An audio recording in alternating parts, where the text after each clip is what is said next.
You're listening to The Skeptic's Guide to the Universe, your escape to reality. Hello and welcome to The Skeptic's Guide to the Universe. Today is Thursday, December 17th, 2025, and this is your host, Stephen Novella. Joining me this week are Bob Novella. Hey, everybody. Kara Santa Maria. Howdy. Jay Novella. Hey, guys. Evan Bernstein. Good evening, everyone. And we have a special guest, Ian Callanan. Ian, thanks for joining us again. Well, hello, everyone. How are you? You know they Ian can see you. is- Good, man. Has become a regular on our year-end wrap-up show. This is it, the last show of 2025. Oh, my gosh. What a year. What a year. What a good year, Oh, my God. right? I think we'll have one or two things to say about this year coming up. I mean, shortly. how much worse can it get? Don't even. Wait a couple hours. Yeah. Yeah, right. Yeah, wait, gosh. I would not assume it I'll couldn't break get the worse. ice here by letting everyone know that I'm sick with the flu. Yeah, we and told him Yes, last sir. week. Okay, Oh, right. I just want people to know because Jay is still sick with But also, it hasn't been a week since we recorded. It's been 2 days. Yeah. Yeah. True. It's been a week in podcast time. It's been 2 days in reality. Podcast. That means the week really flew. It's forever. Okay. Thanks, Ian. Now, does anyone Oh, wait, am I remember not me supposed to being respond? sick last year at this time? I was sick last Christmas. Were you sick last Christmas or the week before also? It's right around this time of year. Like the pattern is, my daughter goes to school. Apparently, is best friends with whoever the most sick kid is, Yep.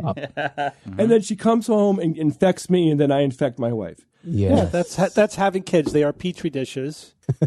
Gross. Is that good for us as No. parents? Okay. Thank you. It's not Just good checking. to be exposed to deadly illnesses all the time. Oh. Huh. Well, my uncle on Facebook said otherwise. So I don't know. I watched a TikTok video once, and you know. Oh, why? Thank you. Last year, I had a cold over Christmas. It wasn't the flu, but it was a cold, and I got COVID. I can't remember if it was just before or just after, maybe like a month apart. And my cold was like 10 times worse than my COVID. Wow! I felt so ill, and when I had COVID, it was like the sniffles for a few days. Well, did you have the vaccine? I have been vaccinated 3 cards worth times. Were you close to anyone else around you who was also suffering a cold with similar symptoms? It's funny, I couldn't find patient 0 for that one. I got magic sick. No, I have a feeling that I caught something when I was at the pharmacy picking up meds. I remember somebody coughing in the aisle, and I held my breath as I walked by. But I had that feeling So of that like, doesn't work. that's me. I'm sick. I'm sick right now. I felt myself get sick from that. I do know the moment. I can pinpoint a moment where I'm like, okay, I have a cold coming. Yeah. This is it. Same. My throat is sore. Yeah. Here I go. But you know how you try to hate will it that. away for the I first hate 2 it too. days? I know. I'm like, Yep. ooh, Advil, I'm give me fine. Advil quick. Yeah, you're like, it's not really. I just slept with my mouth open. No, I always know when I'm going to get Wow. really I know. sick. It sucks. That first little inkling, like, shit, this is it. It's the tickle in your That nose. tickle. Oh, yeah. my God. It's It's so uncomfortable. I remember colds. Jay, how did you know? Because the flu is like a whole other beast. It's so much worse than a cold. Yeah, it starts with like an internal itch. You know, you get like that. Oh. You get that like, oh, what's going on? You know, like, and there's always that disdain. But it progressed very quickly. Like I went to bed, I'm like, I feel like something's happening. You know, because my sinuses. And then I wake up the next day, and I'm like, oh God, this is it hit hard.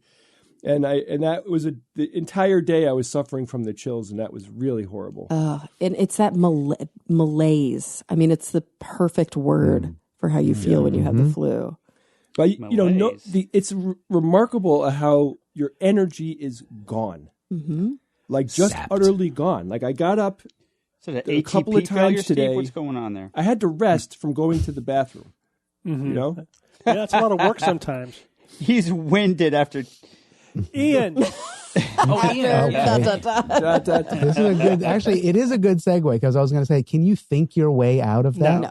Like being sick? Okay, because I wanted to bring up, I know if this was what you were going to ask me, I wanted to bring up like the failure of the power of positivity, if I may, a little bit. So the last like week ago or so, I attended a funeral of a family member. Sorry to hear Very that. sad. Thank you. I know he had pancreatic cancer. It was like very aggressive. He survived the whole year, like from the diagnosis. That's the average life expectancy from impressive. diagnosis is 1 year. Yeah. Damn. Yeah. So like, now he was like a little wooey, but like his siblings were all like very like pro science. So like we did all the things. We went to New Haven, Yale, tried experimental things. You know, it didn't work, obviously. Yeah. But you know, the thing I wanted to bring up is like the power of positivity kind of infected everybody in a way that I found was actually troubling. Oh. Because even the week before he died, they were still ordering like medical devices to like get him in and out of bed.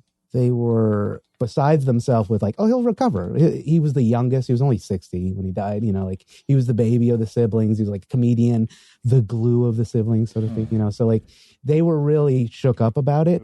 But the power of positivity, I feel like blinded them to see what was coming. Yeah. That's so common. With the funeral, we had no plans for him. Like, didn't know what he wanted. Oh. We all kind of just winged it. Oh, geez. Didn't really know what the burial should be. Didn't know anything. And so much so that they kind of fell for the idea of like, we should bring him home so he's comfortable while he recovers. Yeah. So much so that by the time he got to hospice, it was like too late.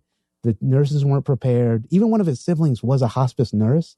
And he said it was like the worst thing he'd ever seen. Couldn't drain his fluids, give him medication. That's really You know, common, keep 'em- Ian, that Damn, people man. I know, go to it's- hospice long after they should have first gone to hospice. Exactly. And when I say should, all I really mean by that is for them to have had good quality of life after they've stopped Exactly. taking life-sustaining treatments or you know, cancer-fighting treatments.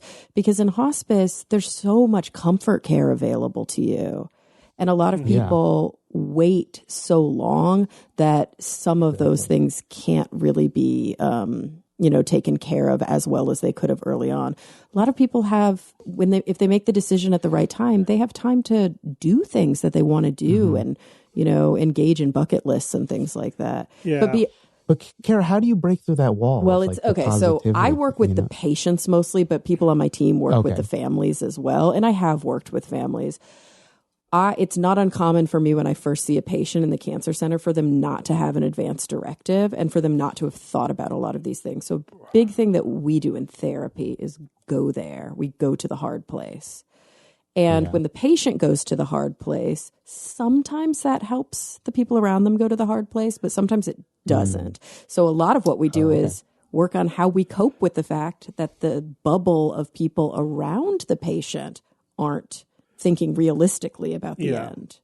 The patient is often the only one who is I think Right. ready to accept it.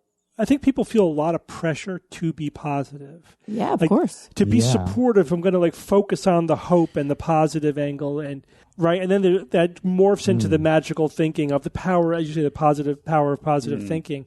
Like you can fight, you can you know, just think positive thoughts and everything will be all right. But that's not a healthy approach to this at all. That then morphs into denial, which I've seen as well. You know, as you know, Kara, for a time I was treating a lot of patients with ALS, and the denial was the worst thing. That was the absolute worst thing. Especially that with would ALS. completely ALS hamstring the Yeah. management. And yeah, the approach is that you have to gently but firmly tell them like it is, make them answer questions. Like you have to decide whether or not you're going to get intubated when the time comes, et cetera, et cetera. You just force that, and then you give them time too. But you have to just start early. You know, you don't push early, and you give them months, you know, to come to terms with what's happening. But to the extent that patients go into this positive thinking denial, they absolutely harm themselves in so many ways. It is absolutely harmful. I agree. Is this just like a cultural thing? Yeah, it is. I think it can be very cultural. It's hard too when you're working with patients where culturally there are some pretty strong rules around what you can and can't talk about. Because obviously I work and you did too, Steve, like a large hospital in a large city, right? Which is a huge melting pot. It's very multicultural. But a few things that I would say, Ian, one of the things that I do, it doesn't solve the problem, but I think it's important to me, is I don't use euphemisms. And Right. Steve, I know we've okay. talked about this too. I say the word death and dying. Yeah. I don't talk about passing or when you Right. go or when you. I'm like very clear in my language, and I start to normalize that language early. But I also measure the patient's reaction to that and work with them on their death anxiety. The other thing, though, is that there's a fine line between hope and, as you mentioned, denial. And it's not bad to have hope so long as, and I use this phrase all the time, so long as we understand that hope is a moving target. What we hope for changes based on the progression of our illness. When we can't move with the target and we're maintaining hope that we had upon diagnosis when we still have treatments available to us that had the potential to be life extending. But now let's say we've exhausted all our resources. We've already gone through all the clinical trials, and our oncologist is saying there is nothing left for treatment and it's time to start talking about your end of life options. If you're still hoping that you're going to get better, that's problematic. So the other layer here that has a massive influence on how you're able to navigate this whole situation is the amount of trust that the patient and their family has in the system. And this is where the really terrible effects of conspiracy thinking and all of the anti sort of medicine alternative crap and wellness industry propaganda is so harmful, because when there's a lack of trust and you're telling them, trust me, you have a year to live, you need to prepare for it. They're like, fuck you. I'm going to do other things. I don't trust what you're telling me.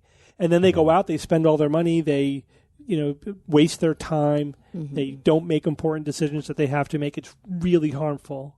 And it's hard. It's hard to know what anybody, even the strongest skeptic, it's hard to know that what they would do when they realize that there are no good options. We'll all kind of sometimes try things that are a little extreme if we have the disposable income to do it, or if we're, if even though it's a long shot, we don't see any downside, we may do things that we wouldn't think we would do when we're well. Yeah. I think one of the biggest concerns that I see, and Steve, I'm curious about your take on this, and Ian, I'm wondering how much insight you have into this.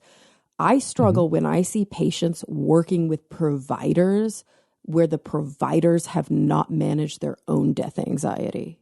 And so the providers aren't being very clear. They're not giving true prognostication. They're sort of kicking things down the line. Oh, well, we'll worry about that when that's an issue. Right now, I want you to focus on getting well. And I see this, not a lot, but I see it enough that I find it really difficult to deal with. I'd say I hate to start the show this way, but this is an appropriate discussion for 2025, don't you think? It is. It's Absolutely. Yeah, sorry about that. by comparison, it's End of happy the news. year.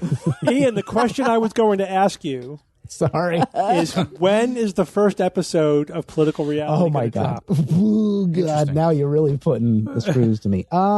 So we just finished actually a little intro video that we're going to be editing it up, but we have like 7 episodes in the can.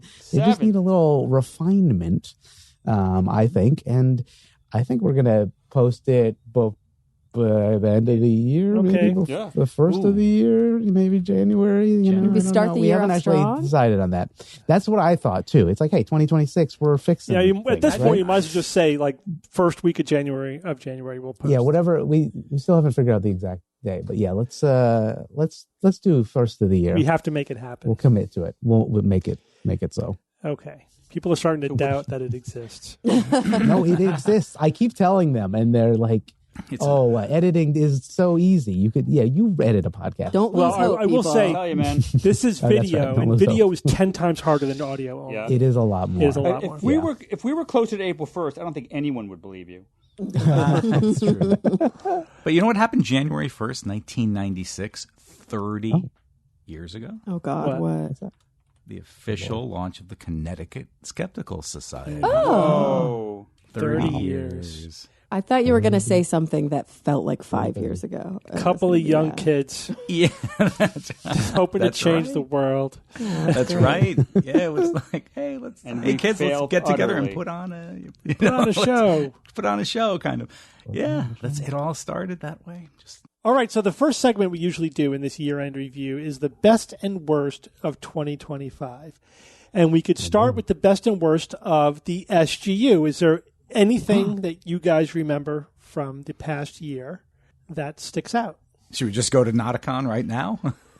Nauticon was great. Nauticon it was pretty good. so Oh, yeah. epic. I mean, we put the first half of You our forget year. that's this So year. much effort went into that. I mean, Jay, and you can speak more to that than anyone. Oh, my God, any, man. any of If he us. can Well, actually he can. speak, He has. can speak. yeah. yeah, I What mean, Jay it would was- say right Yeah. now is It's it's an incredible amount of work, but you just do a little bit every day, and I get through it no problem. It's largely me, and then Ian is handling the technical side, but we do work a Beeps lot and boops. together throughout that process. But I it's mean, a good committee. It's it's so good worth it. We had so much fun. Like people really, that was our highlight. I think Yeah. this year was definitely that conference. I mean, it felt fantastic, and I really thought everyone had a great time. We had feels high so long ago, but it was expectations only going May. into it, and I think we achieved those expectations. At least Absolutely. I that was mean, the feedback we received. The first from the one, attendees. the first one was so perfect. I'm like, how are we going to beat that? And like, well, we did. It was. And so much of it, I mean, not to undermine all of the incredible hard work, and it was phenomenal having all of these great guests there.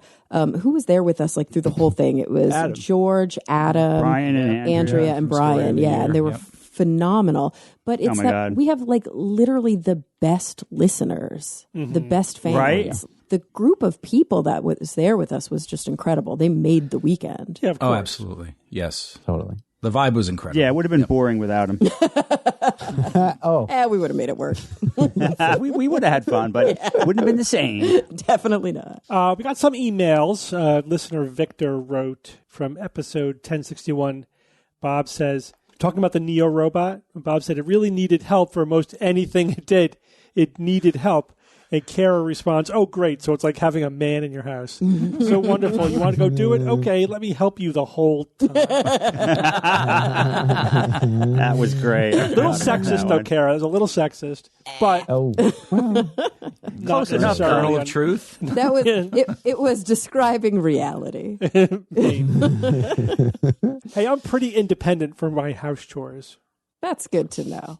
But I can point to the vast That's I'm a majority modern man. of the literature showing that women do Oh, by you're going to quote statistics. on not me, just the majority, but a ridiculous amount, Yeah. major majority of the domestic labor. Yeah, but that's an I mean- average, It doesn't say about everybody. Well, how do you there's a How do you guys what do room it? is Do you for. do you have discrete tasks, and your significant other also has these discrete tasks, and that's kind of how, or do you kind of swap them and trade them here and there, or what? How does it work? both. Our household has that, but we also do skill some sets. things together. Yeah. It's for each task, it has its own percentage. Like Jocelyn does 80% of the laundry. But cooking is like 50-50. She hates shopping, so I do almost all the shopping. Wow, but that's so different than me and Liz. Yeah. Wow. Well, It's and just chore by chore. And so much of Yeah. it, Steve, when I make snide comments like that, and I'm being funny, but I'm also trying to hold up a mirror to reality. It's less about what people do, and it's more about the kind of undercurrent of that the tasks that men tend to do in the home tend to be very visible, and the tasks that women tend to do tend to be very invisible. They're the ongoing, it's never finished work. Whereas men tend to do more discrete tasks where everybody can go, oh, look, you did the thing. Congratulations. Or thank you. I hung that painting. Look Exactly. At that. I put a screw in I the mowed wall. the lawn.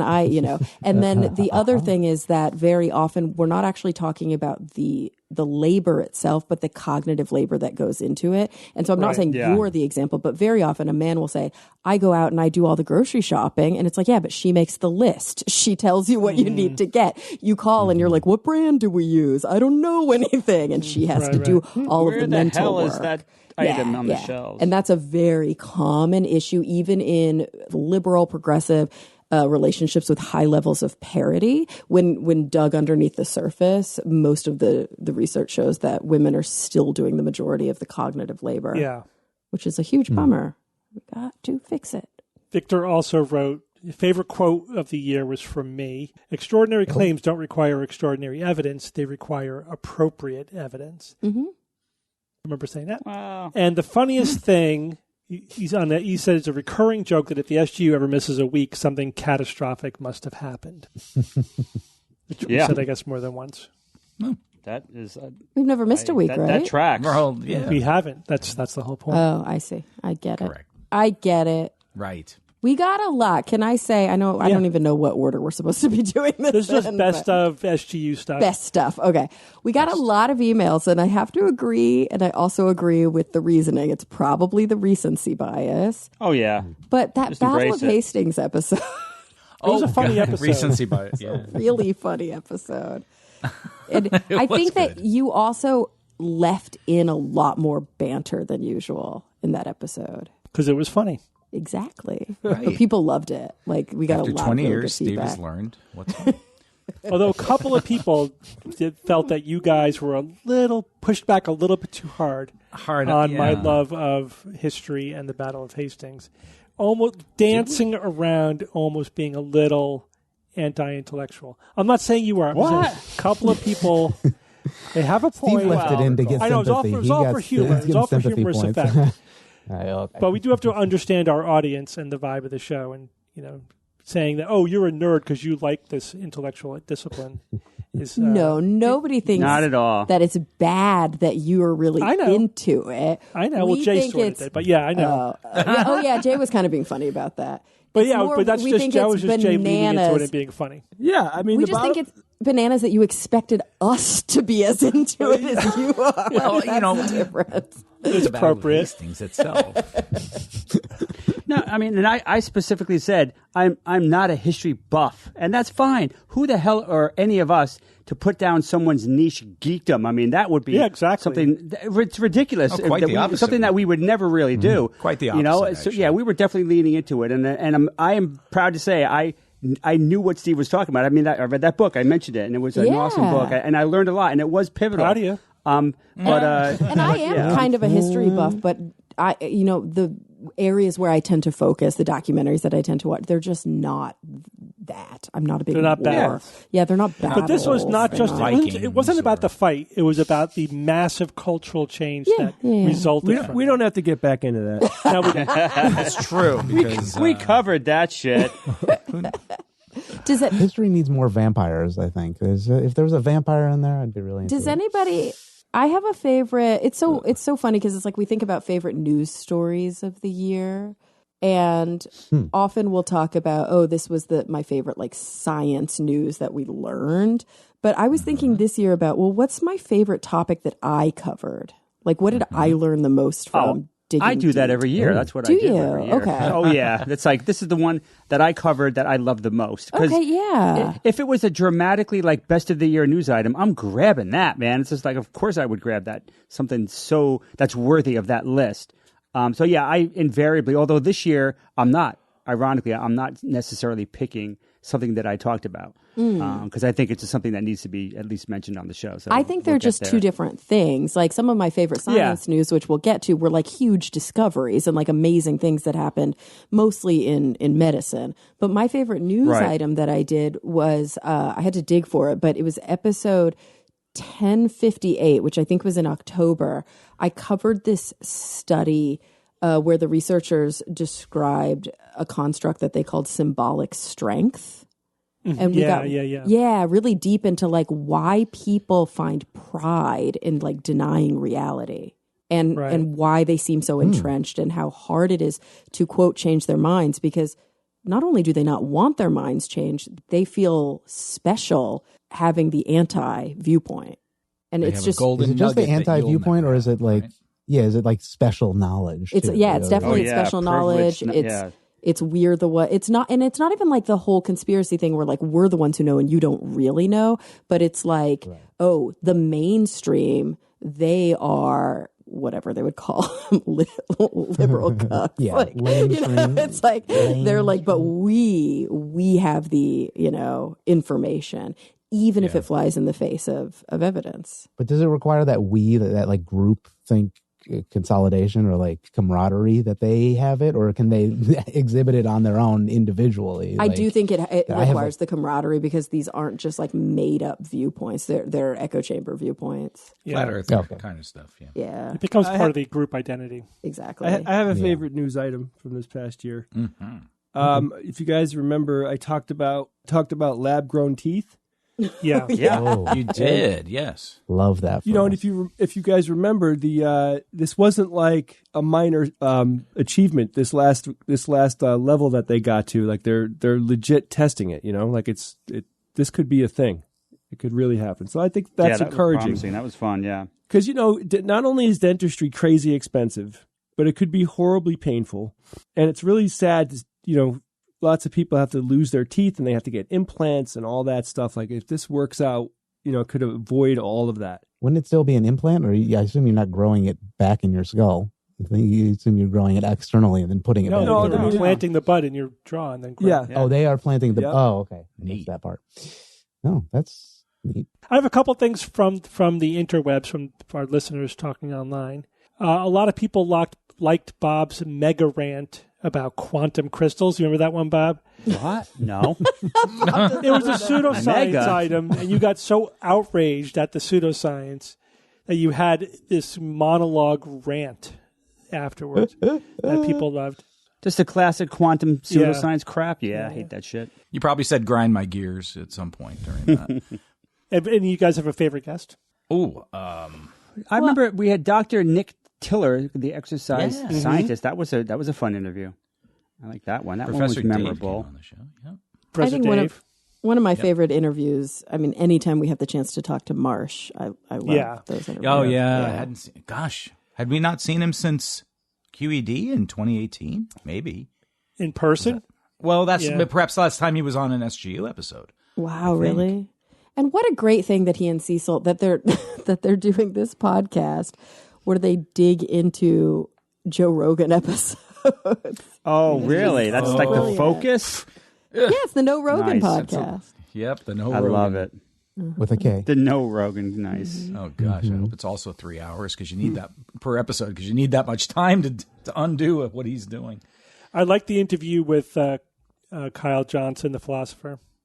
Because Yeah. I think it was I like missed that the one. I heard it was perfect good. level of wonkiness for the show. You know what I mean? Getting it like, let's do a deep dive on logic and like really suss it out. Because obviously it's something that comes up a lot on the show. So it was great to talk to a philosopher, an actual expert, and like really dial it in tight, Right, Toy. Informal lot. Yep. Well, we did mention the most interesting or best whatever science news item. I was going to talk about the whole Oz Olo color thing, which I mentioned only because I talked about it. We're at the Nauticon show on stage, and I, for some reason, this was just so extra fascinating. How color perception and how the retina works and all that. I took a few onion layers deeper than I typically delved, and it was just so fascinating. That one really comes to mind, but I think we have to mention, it's kind of obvious. It's not the best, it's not the most interesting science of the year, but it's the most impactful, and it's pretty obvious. The gutting of science research in the United States this year has been unprecedented. Thousands of researchers, withholding federal research funding, dismantling, climate research. It's been devastating, and we'll feel the impact for generations. This is like the biggest science news item of this year. It's like what can impact, what can compare to this in terms of just sheer impact of science in this country? It's just like it's ridiculous. It's just like beyond the pale. It's just like how is this our reality? Another Bob rant. All right. Come on, man, that's worthy. Jesus. And not just defunding science research, but defunding public health programs like AMFAR, like these different, or USAID. Yes. Like these programs that, we know for a fact, like there's a body count. Like there's and I know, have you read some of the estimates of the numbers? They're estimates, bananas. It's one, let's see, I read one that was 124. Now these are models, right, of likely deaths and excess deaths because of this /USAID, 124,000 adults, over 250,000 children, 88 deaths per hour.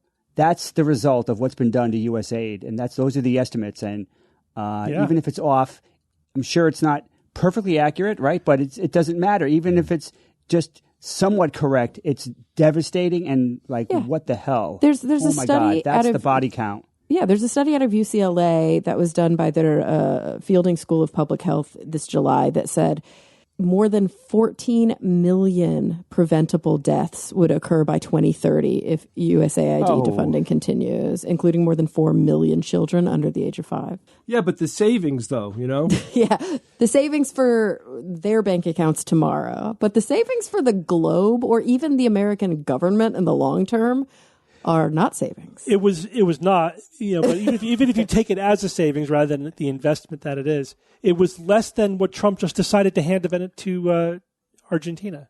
Yeah, right. There you go.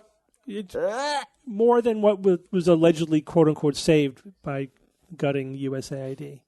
That was just madness. There's also, if we're going to talk about crap that happened this year, the gutting of support for research, scientific research in the United States is terrible. And I could tell you that the rest of the world is come here, And they are poaching, talk about a brain drain. They are poaching all of our talent now because they're not, even if you're here on a visa and you're completely legitimate, you are afraid, that you're just going to be suddenly deported because somebody doesn't like the color of your skin or something, or the country that you came from. So yeah, it's twofold, Steve. It's not only are people losing their NIH grants and losing their funding that keeps their labs afloat, people that are either naturalized or natural-born citizens, but then you have individuals who, as you mentioned, are all different levels of immigration status who don't feel safe, and many of whom have already been asked to leave. So it's a brain drain, not just of American scientists, but scientists who have become American scientists or who are practicing in America. Yeah. Even natural-born citizens are well, I can't keep my lab open, so this other country that might be offering more funding seems like an interesting place to go. It's like a double loss. And they're cutting funding for clinical trials or for research. That is where they're collaborating with a non-U.S. laboratory or scientist. Which is every legitimate thing. I know. That's within academia, collaborating with people outside of your institution is considered the best. That is what you're supposed to be striving for, is that kind of collaboration. And now they're punishing people for that. Nope, can only work with other Americans. It is insane. It is absolute horrible anti-scientific madness. It's crazy, and it's going to. It is Lysenkoism, absolutely, and it's going to hurt us for at least a generation, if not more. We may never get back to where we would have been if they did not do this. Yeah, this is a permanent hit to the U.S. and to the world. And it makes me nervous. I was looking into the best science news, the stuff that I was the most excited about this year. And they were, hands down gene therapies. Gene therapy for Huntington's disease, T-cell acute lymphoblastic leukemia. There's the new CAR T-cell therapy. The first CRISPR that was individually tailored. It was designer for CRISPR for the baby. With a CPS1. And I worry that those stories, that is the confluence, the amalgamation, the end result of previous year, a lot of hard work and previous study. How many years are we going to be able to say, look at all this cool stuff that happened, at least in the U.S. this year? I don't think we're going to have years like that. Maybe a while. Yeah. Well, let's shift into the best science news of the year. Okay. I agree that the genetic stuff is just incredible, and it looks to continue. I think we're just getting started. Yeah, maybe not we, but the world. The world is just getting started. Yeah. But and along those lines, you kind of touched on this. Immunotherapy for cancer also is just taking off. It is that there's continued to be advances and breakthroughs this year for that. Also, a couple of things I noted. There's been a number of significant breakthroughs in quantum computing. Altering my assessment of how likely and how soon we may have actual practical quantum computers. I think they got a lot closer this year, more than any other single year that I could remember. Yeah, it seemed like definitely a multiple incremental leaps. And there was a big year for life in the solar system. Oh, right. Oh, yes, it was. Yeah. Sure was. We haven't found the Holy Grail yet. We haven't found actual life in the solar system. But in terms of biosignatures, so we talked very recently, about finding all the makings of RNA on the asteroid Bennu. And the most tantalizing signs of ancient life on Mars that we have yet the carbon discovered. chain, yes. Yeah, the large carbon chains. Yep. Yeah, we're peeling that back to the point where, boy, it's just incredible what we've been able to figure out. Plus, we haven't even gotten the samples back from Mars yet. Yeah. Which we're still hopefully working on. And I think there was a glitch in the system, right, Jay? Or there was talk of shelving that, but I think it's back on schedule, if I recall. I haven't checked recently. But I think the last we heard that it was back, right? Yes, that was my understanding. And that's going to be so significant. And again, the thing about these particular samples, yes, that we've seen evidence of these things that have on objects that have fallen to Earth, but we're collecting them out in their natural habitat right now, and without that potential for contamination. So it becomes more affirming than anything else that we've been able to study and understand. I'd like to mention, it's not strictly science, but it was certainly significant, and it happened almost a year ago. So it was early in the year, and again, the recency bias takes over at a certain point. But the LA fires was a massive story. Of course. That did have certainly elements of science to it, but also a lot of different things. Kara, first of all, it was close to home to you. Oh, yeah. Having to deal with that on a day-to-day basis. It lasted for about 3 or 4 weeks, all of January practically. Oh, yeah, and we couldn't breathe the air. I mean, it was even those of us who were outside of the evac zones. I was like in the, have your go bag ready area, but I never had to actually evac. Oh, it was horrific. Like I have 2 pretty fancy like Dyson air filters in my house. Those like standalone fans that have the HEPA filters. And within a week, I had changed them within the past month or 2, and you're supposed to change them maybe once a year, I think. Within the week, they were clogged and not functional anymore. Whoa. Like it was bananas. The intake filters in my HVAC were black and thick, like inside my home. And I have a pretty new home that's pretty well sealed. Yeah, I think the air quality was like in the 300s, maybe. 300. It was something just horrific. Don't quote me on that. I have screenshots of it, but certainly wasn't just grass and trees and things that burned. There were 18,000 structures homes that went up. Yeah. So in those in the particles there that they're being breathed in, there's plastic, there's all kinds of things that is in that air that is hurting, damaging vintage people. Building materials, there's like there's a little asbestos. There's everything went up into the air.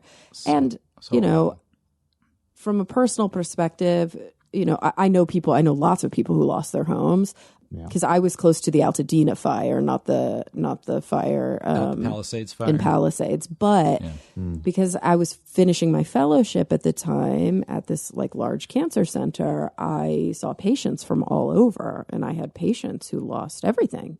So not only were they just dealing with their cancer, that's why they were seeing me, but they lost everything.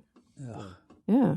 Like when an entire city goes up in flames like that, like I remember a teenager that I was speaking with, and they said the school I went to for elementary, middle, high school, the, grocery store I shopped at, the library I went to, my friend's house, my other friend's house, the place I went to summer camp, they don't exist anymore. Mm-hmm. Just like her entire childhood was wiped off the face of the map. Mm-hmm. I mean, it's pretty hard to fathom. Yeah.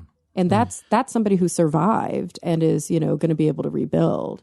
There are people who didn't survive. Now, can we definitively say it wasn't because somebody didn't turn the water on, so to speak? Well, yes, we can, because we know that the original or the very, very beginning of the fire, folks or an individual is charged for that, right? Yes. For intentionally setting the fire. Yeah. They have. Fireworks? I can't remember. No. He apparently. Oh gosh, it's still playing out. But the evidence against him is that he's deliberately set the fire, but he has shown through his social media posts and other things a fixation with fires. And so I don't know what that is. If there's a mental illness of some sort that accounts for something like that, I wouldn't know how to classify it. I don't want to call him an arsonist per se, right? Because but definitely it was one person who, with a lighter, it's a small brush started fire. a little fire, and it just and it got out of control. Now they contained it a few days later, but right? then the winds picked up. There go the Santa Anas, and you lose total control at that point, and it turned into the devastation that it did. And now I'm seeing here 12 deaths, nearly 7,000 structures, and $150 billion in damages just from the Palisades fire. That was just the And remember, we fire. had the 2 huge fires and lots of small fires around them. 31 direct fatalities from all the fires. There were a total of 14 individual fires as a result of this. But they're also saying it's hard to measure the long-term mortality rate of this because of the breathing issues that everybody is having. You know, it was kind of like, in a sense, 9/11, where people were dying years later from having been exposed to that atmosphere. Yeah. Do you think this will change how we build houses in America? I mean, especially given that this seems to recur over and over, or is that a lost cause? Are we just doomed to keep building out of wood? It's both, right? I think that in California, we've known about fire risks, and we've also known about earthquake risks, and we do what we can to mitigate. But there's only so much you can engineer your way out of these things. But definitely, I think it'll change the way that we build from a civic perspective, like the infrastructure around the homes. I hope so. Yeah, and other fire mitigation efforts. Exactly. They have to bury all those electrical transmission lines. And we do have to be careful about how the pressure that's put on the water system, and are we trying to tap into water that's not meant to fight, a blazing forest fire with water that's meant to fight, a small structure fire. All right. Should we go on to Skeptical Hero and Skeptical Jackass of the Year? Do we start with Jackass so we get all the... Oh, you want to do that first? You want to do that? Well, here's my thing. Everything keeps getting really dark. So if we get the dark stuff out of the way, maybe we can end on a higher note. And will be happy. It doesn't matter. We could do Jackass first. Who did you have in mind, Kara? Yeah, who? Well, for me, I mean, it's hard because who did we ultimately choose RFK Jr. last year? You can pick him again. So. Well, but you're right. The administration really didn't start until this year. Yeah, so for me it was... officially became RFK this year. It was RFK and his band of merry science deniers. I mean, it's not just him, right? It's of course. It's everything he dragged in with him. Yeah, and I think some of them he dragged in, and some of them just also were there because Trump put them in place. Like, we've got to remember that RFK is the Secretary of Health and Human Services, but we've got... Dr. How do you say his last name? Bhattacharya? Jay Bhattacharya, who's the director of NIH. We've got Jim O'Neill, who's the deputy secretary of HHS and the acting director of the CDC. We've got Martin Macri, who's the commissioner of the FDA. We've got Mehmet Oz, who is the administrator for, the Centers for Medicare and Medicaid. Like, these are all science deniers to some extent in these very important positions. Yeah, and Trump is basically MIA. I mean, he's not doing anything. He just let RFK handle everything. Yeah. He's really just deferring to him. And, I mean, for me, it begins and ends with RFK Jr., right? Yeah, so all the people that come along with it as well. But he is anti-science, pseudoscience, conspiracy mongering personified. He is the poster child for all of the harm that can be done when you give actual power to these crazy nut job science deniers. And it's unprecedented. The power is enormous. It's just mind-blowing, the harm. Again, we talk about like how many people are going to die due to the reckless, cutting of USAID. RFK already has a body count attached to his nonsense. True. The only question is how many zeros is he going to add to that, over his tenure. And a lot of that, Mark Crislip just wrote about this on Science-Based Medicine, the fact that, what the pandemic preparedness plan is? To do nothing. to do absolutely nothing. Well, it's You know, easy if instructions we to have a pandemic in the next 3 years, we're effed. It's going to be bad. Why? The last one was a hoax They anyway, think right? we're just going to make people healthy, and that they'll be able to fight off the infection. That's basically their plan, which is basically saying we're going to do nothing. And what really sucks is that even after the horrific results of that plan would be like, well, it would have been worse if we did it your way. It's like, well, Jesus. It doesn't even make sense from a long-term political expediency perspective because who's going to die? Yeah. It's going to be the older people who voted for these folks. It's going to be the unvaccinated people who voted for these folks. It's going to be a lot of people who are the most vulnerable among us. And it's I don't think it's going to change the political calculus. But I mean, a huge pandemic would, but I mean, it's just it'd have to be pretty big. I mean, for COVID, COVID death rates were a lot higher in red states than blue states, in states that were not doing the things that would be science based. That's what I'm saying. Imagine if COVID happened again, but this was the administration and we it had was even 10 no times worse. plans in place. Yeah, Ladapo is basically the RFK for Florida. You know what I mean?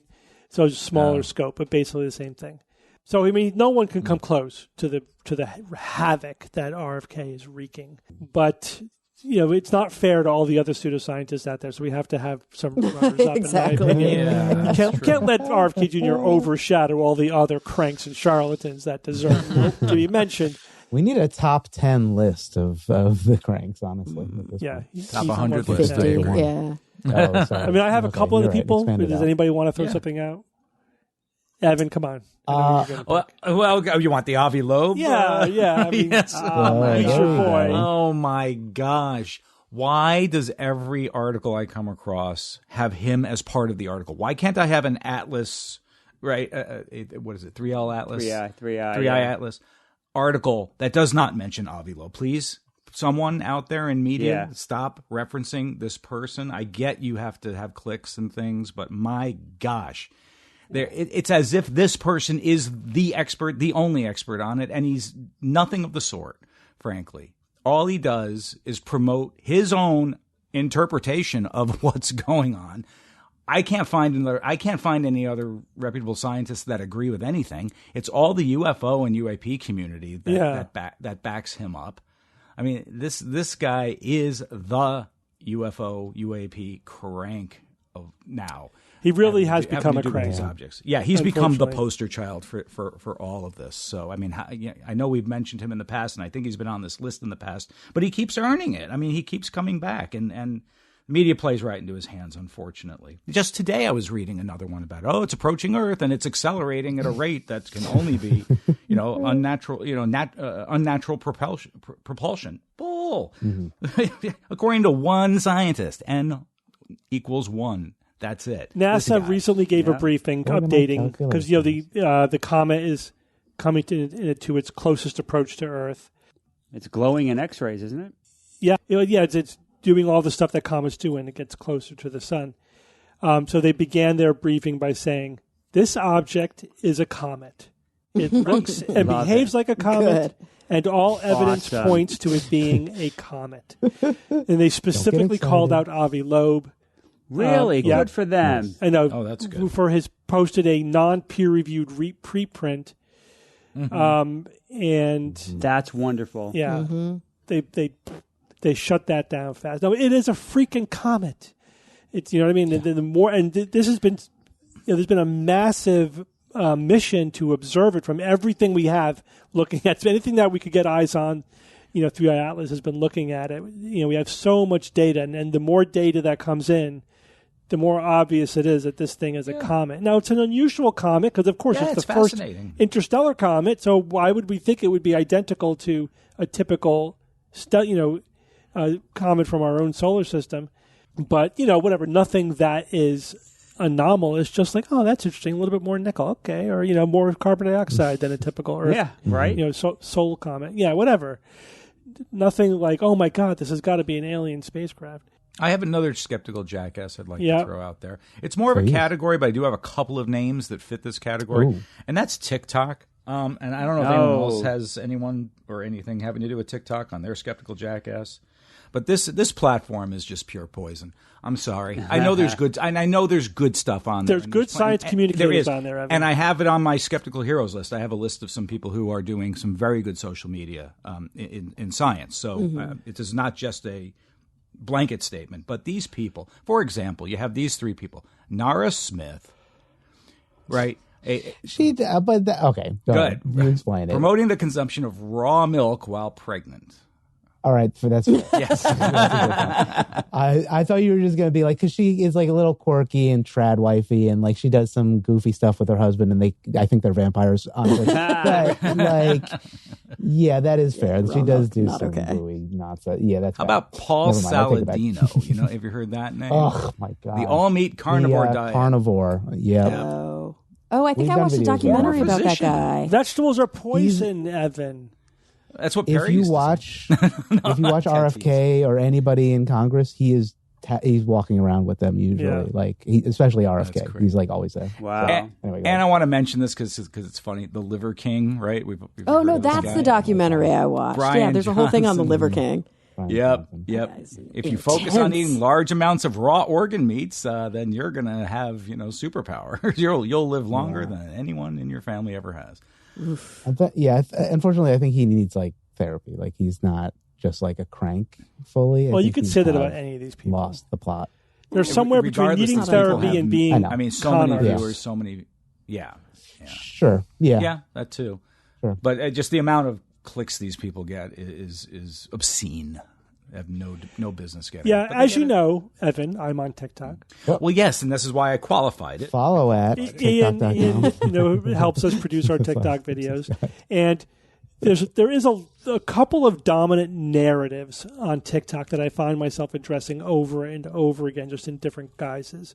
One of them is, this guy who invented a thing died, therefore he was killed to hide his discovery, kind of thing. Like Diesel. Like we talked about. We were just talking Diesel. about that. Yeah. That's what that was from TikTok. The other one is that anybody in the healthcare industry wants you to die, wants you to be unhealthy. Everything they tell you is a lie. Holding back everything you've ever heard is a lie. And also that history didn't happen. The other thing is like whatever that you can't prove anything in history, and therefore Helen Keller didn't exist, and this building was that nobody built this building. Like, the history denial is. I mean, Sarah, I'm not exaggerating in the slightest. Right? I'm barely giving you. Were you there, Steve? Were you there? That's so bad. The buildings could not have been built. There was a huge mud flood around the world 100 years ago. 100 years ago, you think we would have? They're not talking about thousands of years ago. They're talking about like 50 years ago, 100 years ago. Well, they weren't born yet. I know. It's like it's ridiculous. There weren't cell phones then, Steve. Nobody captured it. Can't prove it unless it was on TikTok.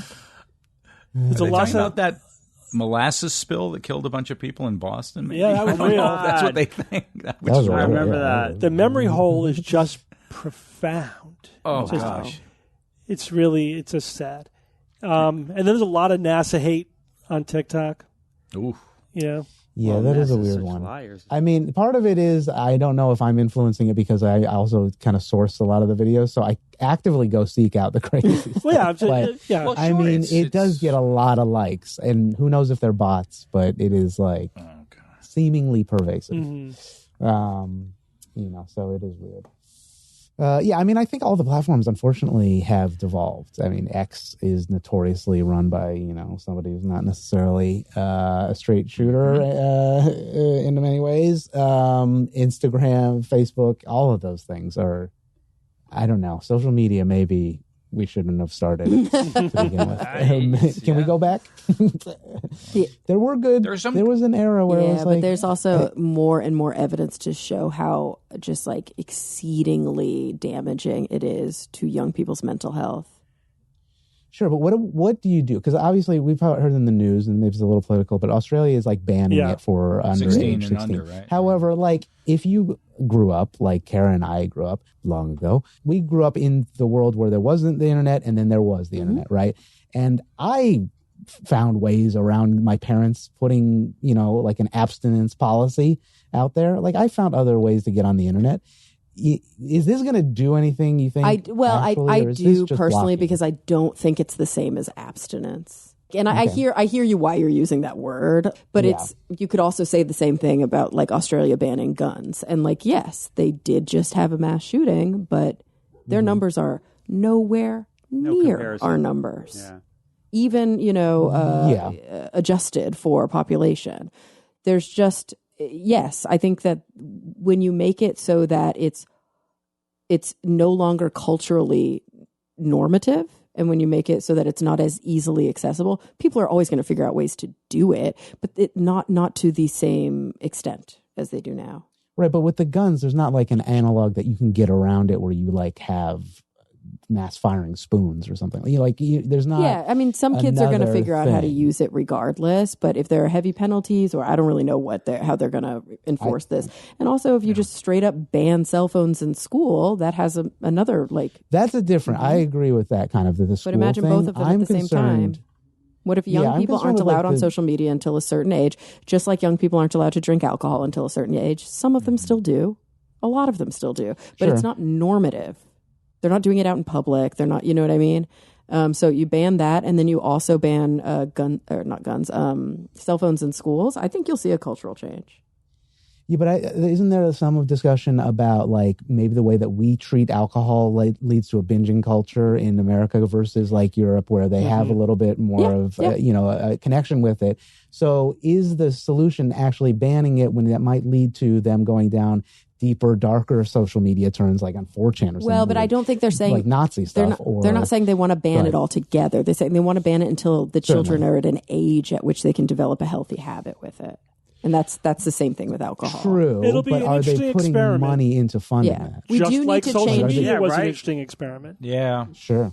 But I mean, I agree. But social media is not. I think there was a time when we could safely be like, every generation gets weird about stuff, and it's like the new TV. And I think we can safely say now, like, no, social media is its own beast. Yeah. The evidence is adding. It's a different animal. It seems to be pointing a direction, and it's been completely unregulated till now. Well, that's it. It's the Wild West, So I think obviously, because some guardrails are helpful. It would be we've nice. got to try something, man. I'm very curious to see how this goes. Especially for younger people.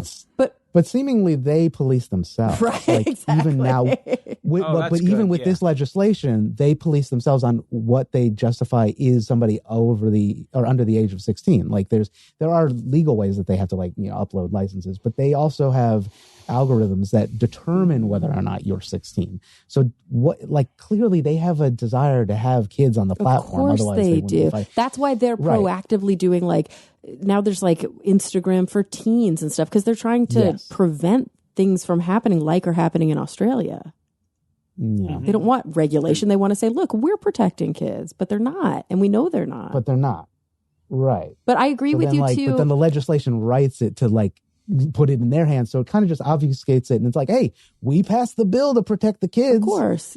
Yeah. So it's just like a political sleight of hand. I don't know. I think it's just a canard. I do agree with you, Ian, that there is a cultural responsibility to develop healthier habits with things that are not going away. And so I think the alcohol example is actually a good one, because our relationship with alcohol can sometimes induce more, binge culture and more abuse. Yeah.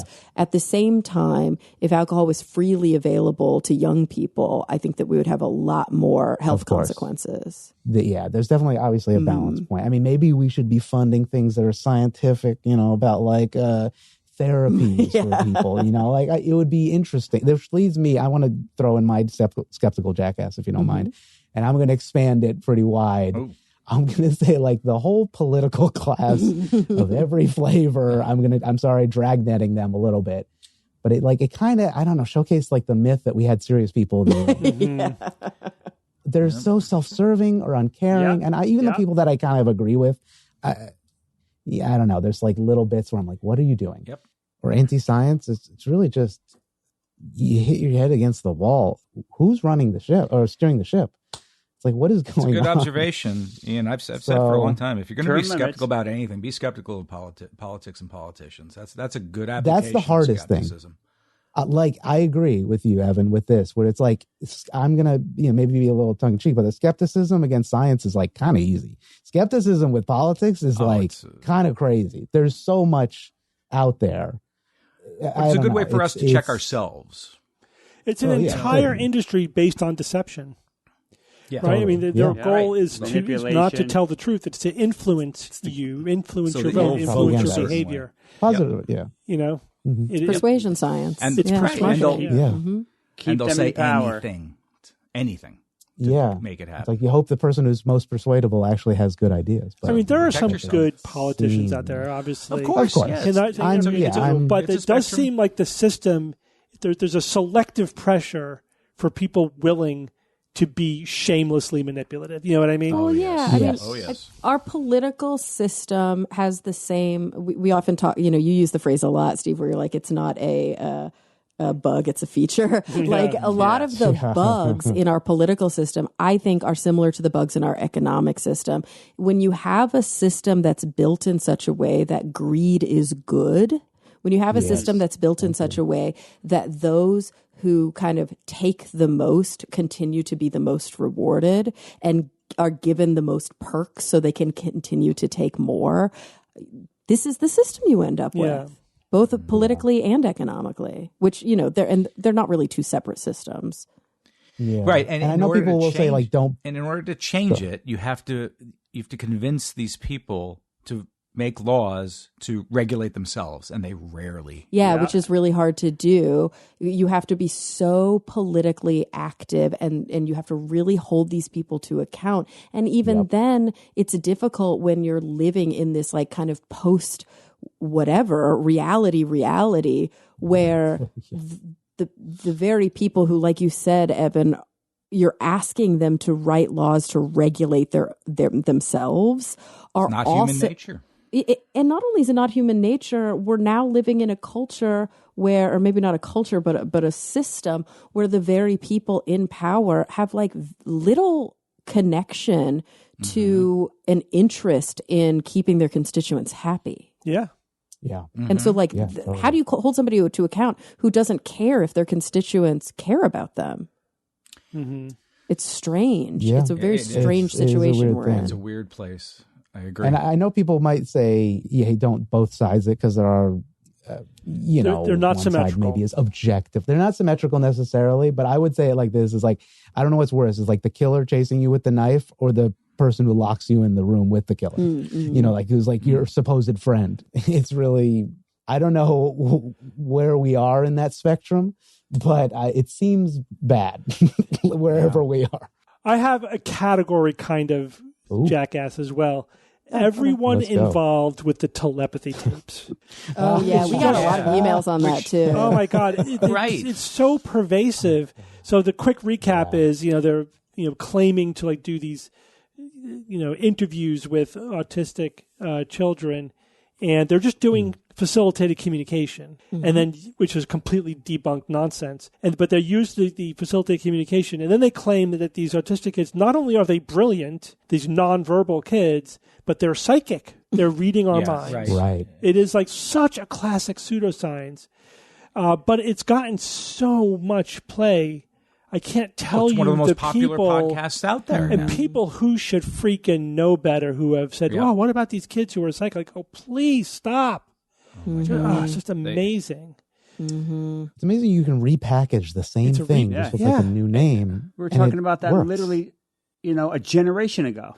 It's just a dumber Facilitated version of it too. It's just ridiculous. Right. And more popular. It's the correlation here is mind-boggling. All right, Kara, let's pivot to Skeptical Hero of the Year. Who do you have? I couldn't decide. I was really struggling with this, so I have a few different. I mean, you may have noticed that over the past several weeks, I've been singing the praises of South Park this year. Yes. I think Trey Parker and Matt Stone might be up there for me, but also just the people who turned out to be skeptics that I maybe didn't know were as skeptical as they are. And don't get me wrong, these people aren't perfect, but like John Oliver, Colbert. I mean, I've been a fan of Colbert. Jon Stewart came back into the fold, but you're seeing these skeptical takes from individuals who have been sort of beloved for a different reason, doing more and more basically public science communication. And then, of course, we have our tireless science communicators across social media platforms. And I think probably the one that I would nominate for this year would be Hank Green.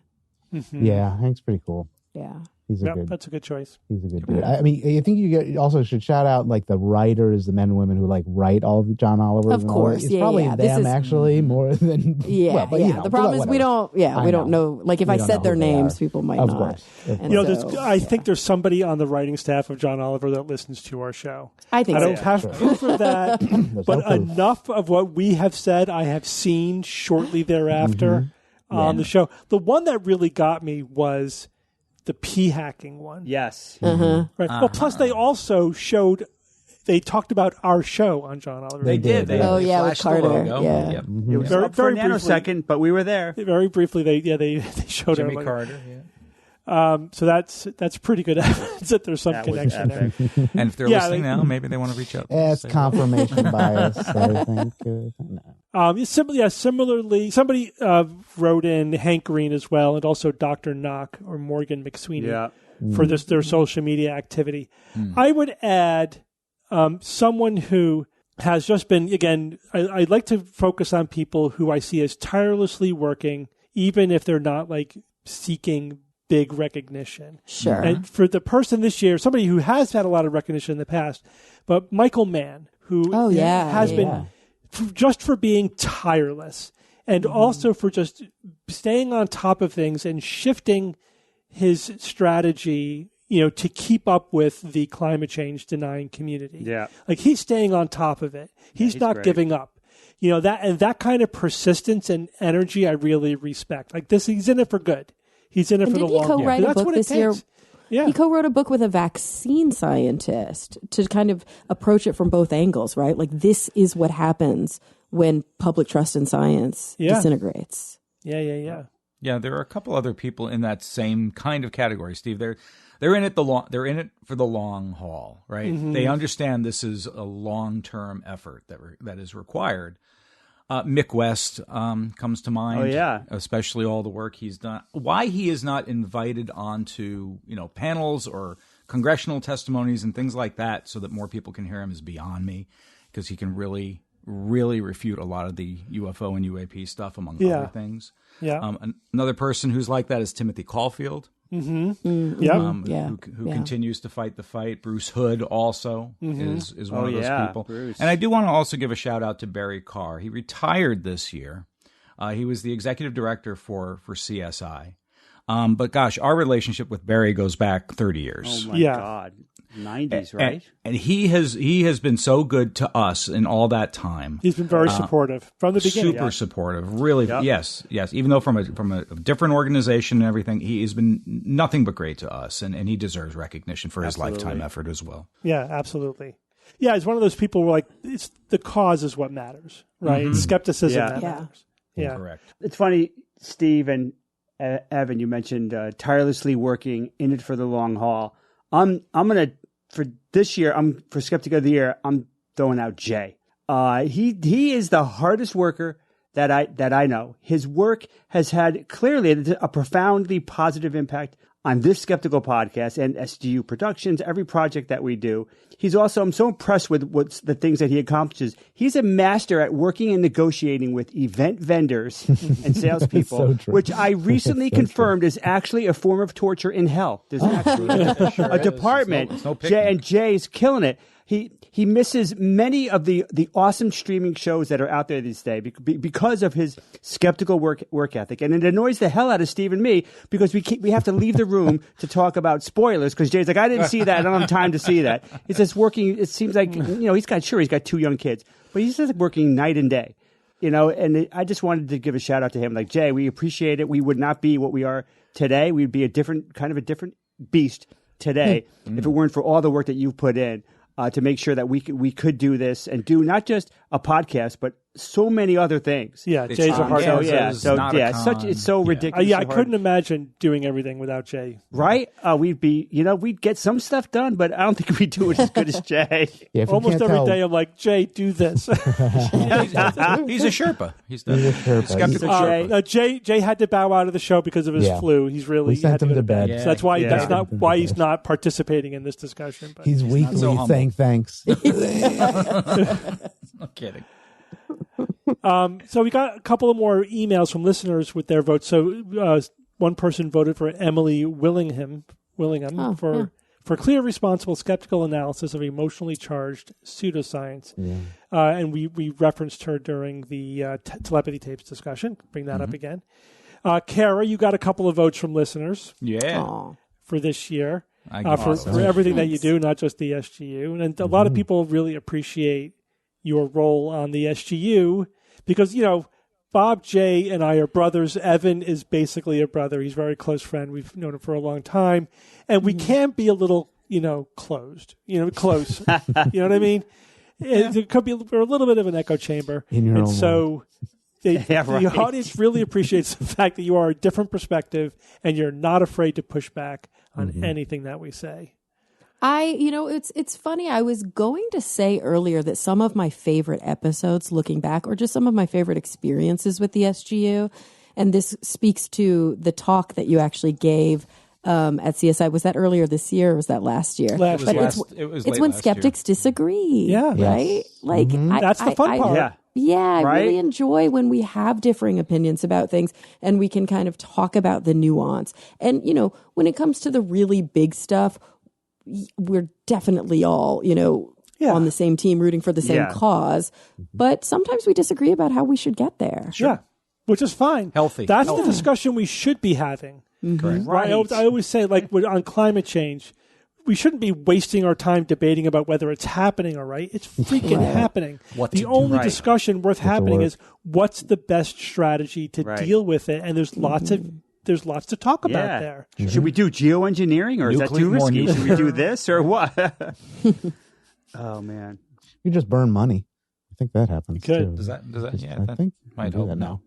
now. Ian, who was your skeptical hero? I honestly, all of the ideas you had were so good. I could not think of one. I think I'm doomer brained. I've been on TikTok or social media so long. They got I'm just Ian, like, guys. They oh got him. God, I don't know what it is. I mean, I think I said this last time and I'm going to do it again. I'm just going to cheat. Is like the listeners, anyone who's still committed while seeing the world kind of fall apart. Right, yeah. It's maybe our skeptical project over the last decades hasn't fully fixed everything or fixed enough or fixed anything. Who knows?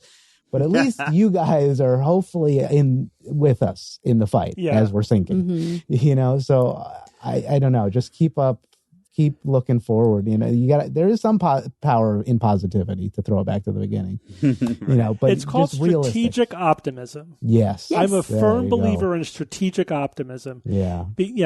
Avoiding self-defeating nihilism that doesn't serve any purpose. Agree. I know. It's hard. It's hard for me to be strategically optimistic Well, and sometimes it takes, and that's why I always go back to that thing I said before, that hope is a moving target. Yeah. You have to sometimes take a step away from the issue and come back into it and look at how the parameters have changed. Like you mentioned, you've got to be strategically optimistic, and that has to do with understanding where are we now, what can be done. We might not be where we were 15 years ago or 30 years ago or whatever, but maybe we can compare ourselves to where we were 100 years ago. Or, one of the things that was always really inspiring to me is when I talk to my friends who come from countries who have been through constitutional crises or who have experienced authoritarianism and they got through it. Yeah. And we'll get through it. Yeah, we'll get through it. Yeah. It feels unique to us, but it's not unique in the world. It is unique in the world in some ways. I mean, I'm not arguing that, but there will be a future ahead of us.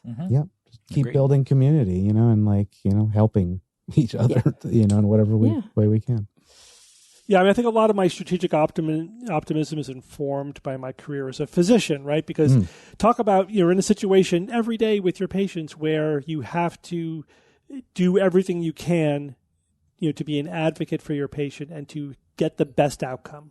And everything that can possibly go wrong goes wrong, right? But you still, and all the challenges that you could possibly have are there. But you still have to, at the end of the day, you have to have the best outcome you can possibly get. And so sometimes you have to say, well, I don't know what's going on, but if this were anything treatable, this is what it would be. So let's treat that and see what happens. That's strategic optimism. Like let's plan. You always have to hope for the best, plan for the worst. But sometimes hoping for the best means acting as if this is something that you can fix. And then if it doesn't, you did the best you could, right? You gave it the best odds you can. Same thing like with global warming. If we assume it's hopeless, then it is hopeless.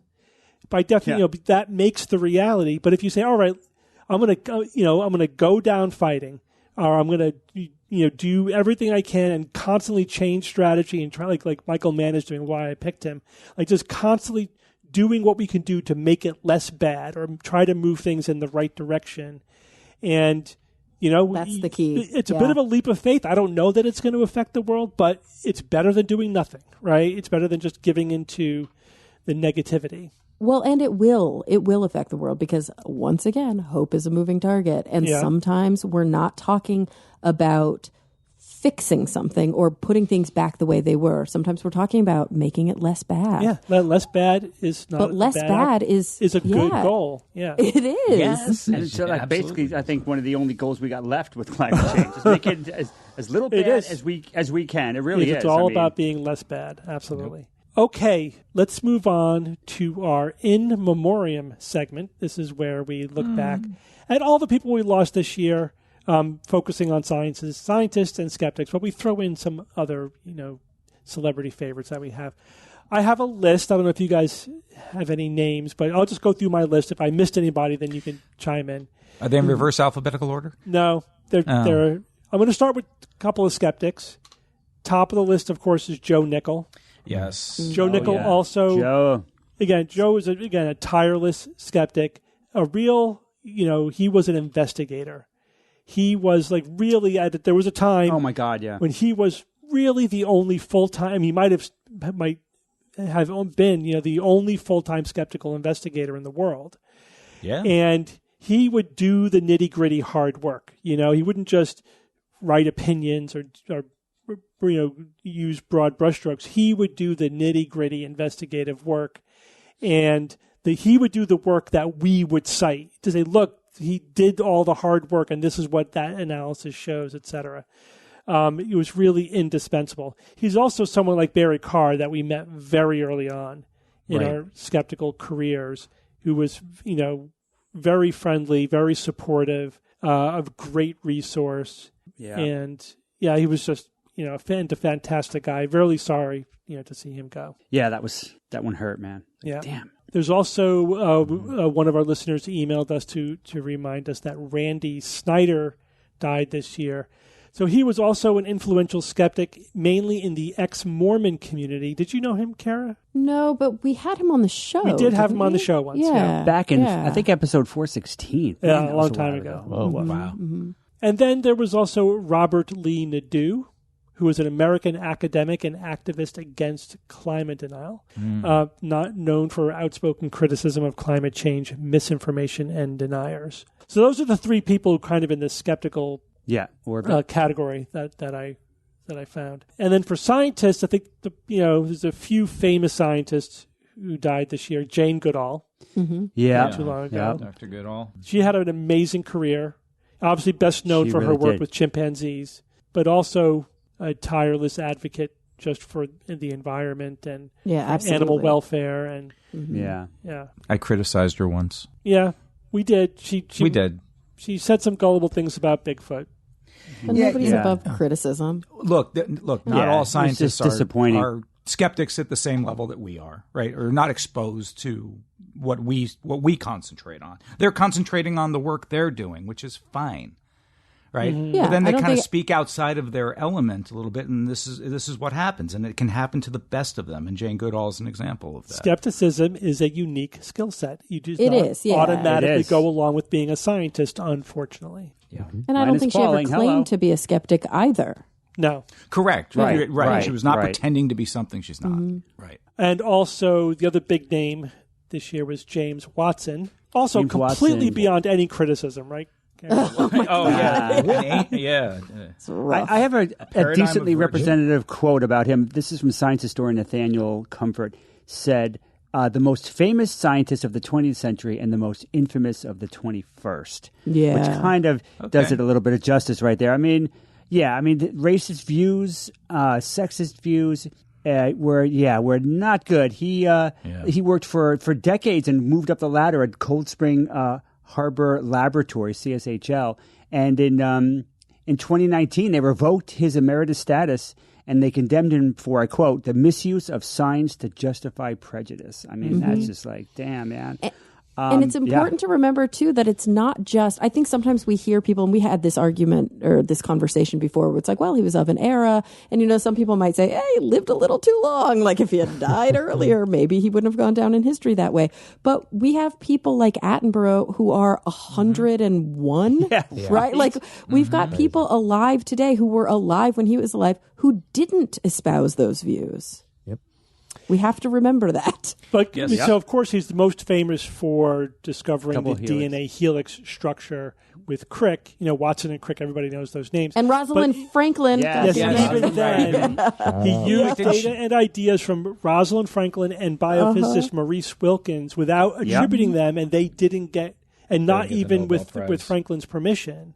So that was terrible. It's like, women do a lot of the hard work. The two guys took all the credit, got the Nobel Prize. It was terrible. But of course, Yeah, we have and to say even if that Rosalind Franklin didn't get the Nobel Prize primarily because she was dead at the time it was awarded, and they don't give posthumous Yeah, prizes. but- But that Yeah.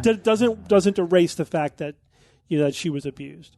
Right. And even if it was normative at the time, that doesn't make it right. No, of course not. It wasn't. And I it don't think wasn't it was right It then wasn't. It wasn't either. normative or right at the time. Well, it's still normative that women don't really get as many Nobel Well, yeah, they don't, Prizes. Sure. yeah, they don't get as much credit. Yeah. Bob, do you know Chen Ning Yang, I don't think so. physicist whose work Yang. on symmetry paved the way for the standard model of particle physics?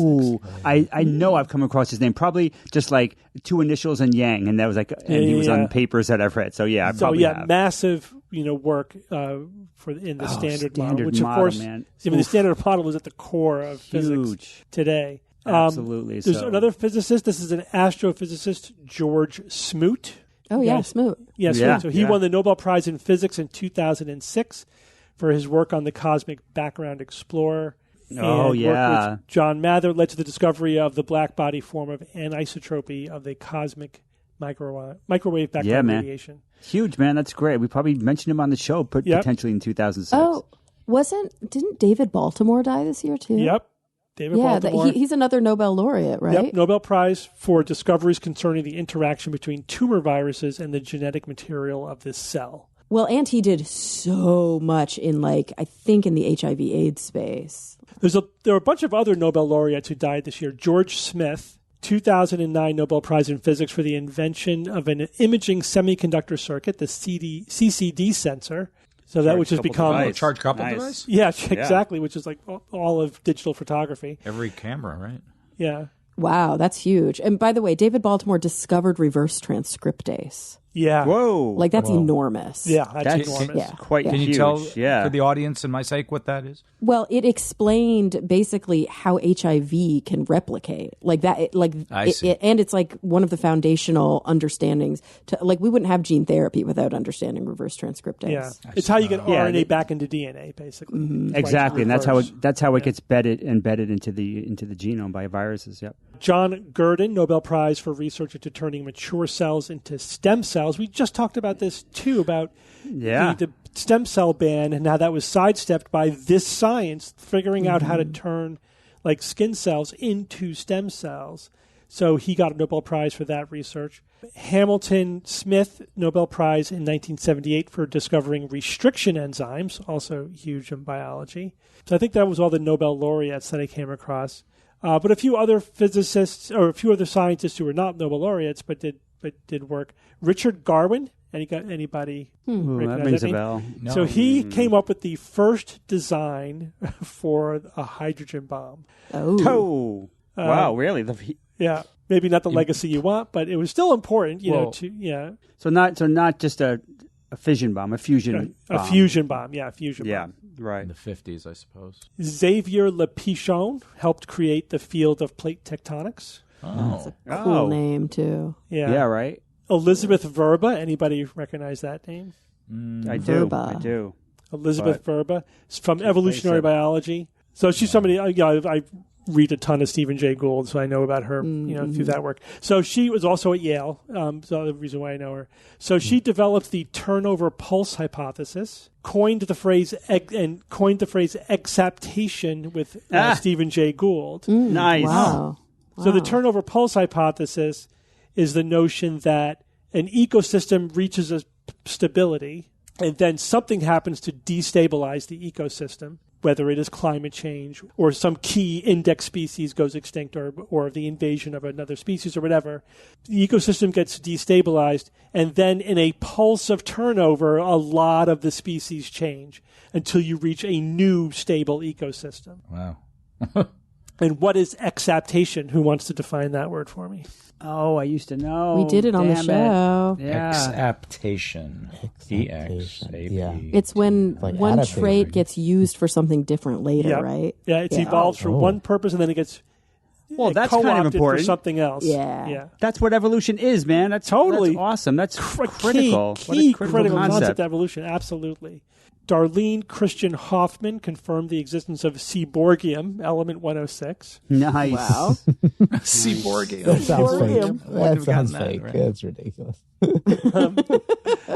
Mark Norrell or Norrell. Kara, this is a dinosaur guy. Do you know him? Mark Norrell first discovered the first theropod embryo Oh, cool. and also known for his description of many feathered dinosaurs. Oh, Wow. cool. Really neat. Yeah, good work. All right, a few astronauts, most famously Jim Lovell. Jim Lovell. Yeah, Jim Lovell. Oh, yeah. Yeah. We talked about him on the show. So Oh, yeah. he was the first one to go to the moon twice, I believe. Yes. Wow. He is Eight of and 13, Houston, right? we have a problem fame. That's right. We've had a problem. Right. We've had him. Yeah. Yeah, He better was for Hollywood. 97. Yeah, Good right? for him. Talk about, oof. Good run, man. Good run. Yeah, good run. Especially after, surviving to what hit he had that to age. survive is amazing. Yeah. Captain Frederick H. Hawk, who was a space shuttle captain, died this year. And not really an astronaut, but kind of in that same vein, Felix Baumgartner. Oh, Right, yeah. Yeah, at the time, The it's space at the jumper. record The for, space jumper. Yeah, basically. Yeah. for the highest space jump. Jumped from the edge of space. Died in a paragliding crash. And paragliding is dangerous. yeah, man. Well, these like extreme athletes. I know. they do Like jumping from higher- space is dangerous Yeah. too. But yeah. I don't know how they get insurance, frankly. Somehow safer jumping from space. Somehow safer, right? Yeah, he was only 56, right? Yeah. Yeah, it was Oh, that's a not bummer. That's my bummer. age. Yeah, that's really. So that's the scientists and technologists and space guys. A few just celebrities I thought I'd throw out there. Mm-hmm. We very recently lost Rob Reiner. Very sad story. Oh, He my and his God. wife were stabbed to Absolutely. death by their troubled son. who's now Allegedly by the incarcerated. son, yeah. Yeah, very terrible thing. Ugh. It's so sad. Just imagine having a child who has mental health issues, drug use issues. It's so heartbreaking. But then, of course, and now ending super tragically. Jeez. June Lockhart. Anybody know who she is? Yes. Oh, my God. Lost in Space. Lost in and Space Lassie. Mom and Lassie. And Lassie. Oh, wow. Robert Redford, of course. Love that. Probably the most Robert Redford. Oh, famous yeah. actor. Hulk Hogan died this year. I missed that. He did, Yeah. yes. Heart attack. Was battling cancer and leukemia Oh, wow. at the time. He's and pretty just sick. Yeah. his heart gave, and what he did to his body and stuff over the years, I can only I'm sure, imagine yeah. what kind of toll that took, with the drugs he took and performance drugs and everything else. But still, he's an icon. He's, whether you liked him or hated him, Definitely an icon. Ozzy Osbourne. Oh yeah. Yeah. Sad in that he performed his last concert a couple of weeks before he left. Right. Yeah, it was his farewell show. Oh, well, I mean, that's kind of great then. Yeah, it was Yeah. the way to go, I guess. Yeah. You know. All right, who knows who Drew Struzan is? Drew Struzan. No chance you recognize his name.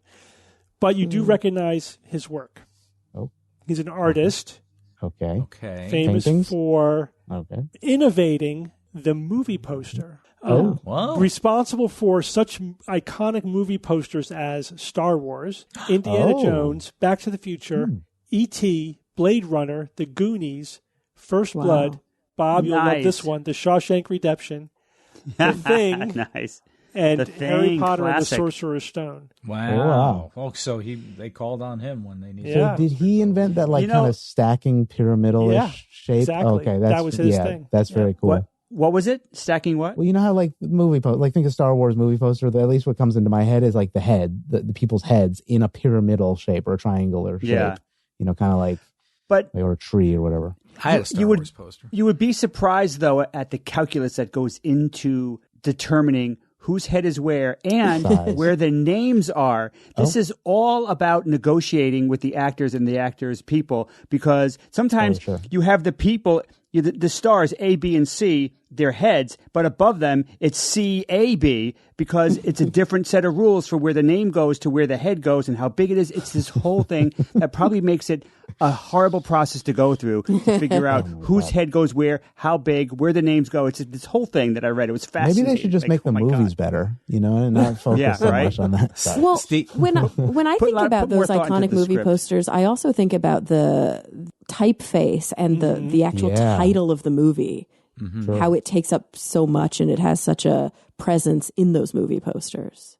Oh yeah, you could look at a movie, but it's funny though. Sometimes, like recently, I saw a movie poster for a movie that on paper sounded like something I would like, but taking one look at the movie poster, I'm like, that movie sucks, because the poster is so bad that this can't possibly be even a halfway decent movie. And I was right when I did more research. It was a horrible movie.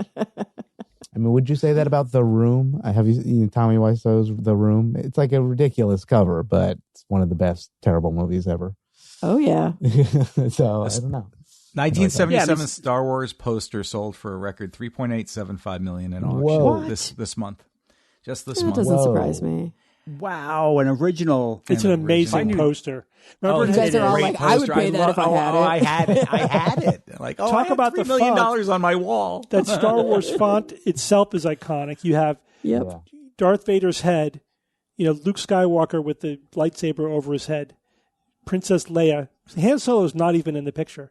You got the droids in the background, and you got the X-Wing fighters, like a squadron of them in the background as well, and the Death Star hovering. And the Death Star. It's just it's ingrained in my head. It's great in my memory. Yeah, it's amazing. And Drew Struzan also created the Revenge of the Jedi poster, which is also famous because he made the poster and then they changed the title of the movie and they took all the posters away. So if you have one of those, you have a rare item. Oh, yeah. Do you think anything nowadays could achieve that kind of rare item status, or have we jumped the shark with all that kind of stuff? Man. Is it like hard to predict? It's hard to predict, obviously, because it'd be financially beneficial to you if you could. I think so, but there's just a lot more like chaff stuff. Oh yeah, yeah. Chaff's the bad stuff, right? We want the wheat. Yeah, it's just a lot more chaff. I don't know. Yeah, what can you do with chaff? If you have the first iPhone in the box, I imagine that's worth some bucks. Oh yeah, maybe. Yeah, it could be. Are you guys Save ready? all your junk. Yeah, go ahead. Ready? Yeah. Ready for the final science or fiction? Oh boy, Does this count? It counts. I think so. No. Then I'm not ready. It's time for science or fiction.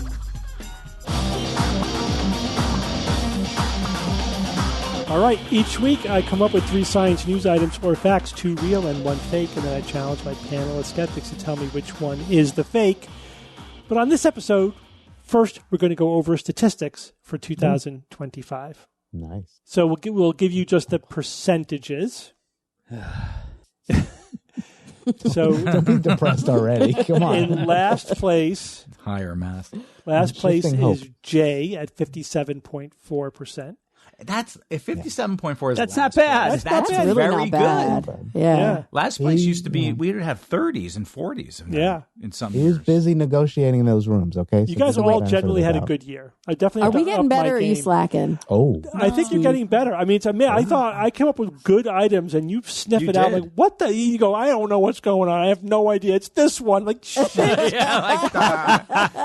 like picking Yeah. stocks, you know. and your reasoning is usually solid, damn it. It's like, Karaz's. I got to get one level more devious. In Oh, second give us a place, break. or second from the bottom, is Evan at 63.8%. Wow, which again, that's a 63? respectable really number. good. Yeah. Very, very. Yeah, I'm man. happy. I'm happy. Bob, you squeaked by Evan with 64%. Yeah, man. Yeah, you suck, Evan. Only by 1%. I'll take second place. I mean, I think we could all agree there's no defeating the Kara Beast. And Kara had a great year, Why- 77%. Why does Wow. That's better did than we even usual. try? That's a 77. little bit more than 3 out of 4. That's not bad.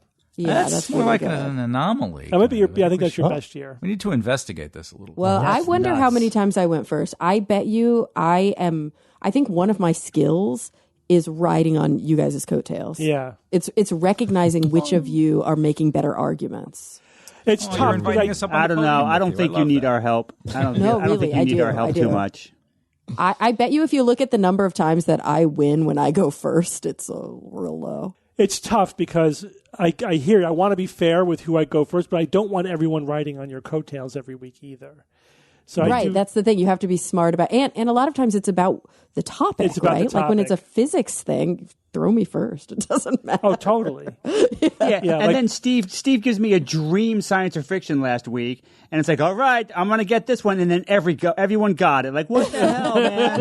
That's not how it's supposed to go. That wasn't my plan, Bob. I was hoping for everyone to get it wrong and then for you to school them at the end, but what can you do? They sussed it out, and like, I can't disagree. So okay, whatever. Andrea Jones-Roy played 3 science or Oh. fictions. She got a 0%. Don't tell anyone. Well, just got to play more. That's Yeah, George, 3, I mean- George also played 3 times. He had a 33%. Got 1 out of 3 correct. Okay. Okay. 3. 1 and 3 ain't bad. Justin Dobb and Adam Russell both played 1 and got them correct, so they had 100%. Oh. So they So win. they win. Winner, winner. Yeah, what do they That's the best. Lee played once and got it wrong, so had 0%. You didn't play once. I didn't play this year. I did every We one. need to fix that. Yeah, I did every We should one. fix that. But every time, I've only done it a handful of times, and I get swept every time. I'm not good at writing science or fiction. Yeah, I it's will tough, have you do a man. couple It's this a year, then. skill. Up everyone else's average. It Okay. was a good year. Yeah. Are you ready for the last Yeah. science or fiction of 2025? Boy. Will this impact Drum roll. Bob standing in my standing? It could if you win and he doesn't. Bob! You may flop. You may get into Shit. No. into second place, Evan. Bob. Evan. Evan? Ian, what right. did you? Ian, what was your Victor. record from last year? You played just once at the end of the year last year. I don't remember getting last year right. I think the year prior I did, Okay. and then not. I don't remember. Chatters. I say chatters. We're not streaming. What am I doing? Listeners, you tell me if I'm wrong. We'll figure it Okay. out. So here are the items for 2025. Uh-oh. Okay. I usually do variations on some kind of look back of 225 for Yes. this science or fiction. The specific theme I chose, these are all items that I blogged about on my neurological blog. no. Oh, Who's interesting. reading the blog? So this will be Wait, you easy write for a blog? anybody who obsessively reads my blog. Okay. Which, of course, why wouldn't you? Hello. Yes. Right. Available at Neurologica. there you go. Neurological blog. That's what it's So called. Okay. nest.com/neurologica. Item number 1, an analysis finds that existing policies on use of plastic bags are mostly ineffective, on average reducing plastic bag waste by less than 10%. Item number 2, an extensive genetic and cellular analysis finds that birds evolved the information-carrying neurons in their brain mostly independently from mammals. And item number 3, researchers presented a new gene editing system that is even better than CRISPR, called the Tiger-Tas system. And as I usually do, we go in reverse order of your score. So So Adam. Yep. But But Ian It's will have me, you probably. go last. So we'll start with Evan. I see. Reverse So order. the policies on use of plastic bags are mostly ineffective, on average reducing plastic bag waste by less than 10%. Okay. Why would you have blogged about this? I have a feeling you actually did blog about Good all angle. three of these, right? And it's just I that did blog you're about all cha- three of these. I just Yeah, changed It's not one like to you made fiction. one up wholesale and I'll never give you even that. blogged it. Okay. Yeah, I have a feeling this one feels like science to me, and because I don't know, there seems to be a shift almost a little bit back into the acceptance of plastic bags. For a long time, right, they were banned, and I don't know, I imagine they're still banned in some states and some places. But I've kind of seen them creeping back into my world in a sense. So in that would say that basically, this really wasn't working, it wasn't effective, and therefore we don't, we're giving up the ghost here. So I have a feeling that one's going to be right. The second one about genetic and cellular analysis about the birds that evolved the information-carrying neurons in their brain mostly independently from mammals.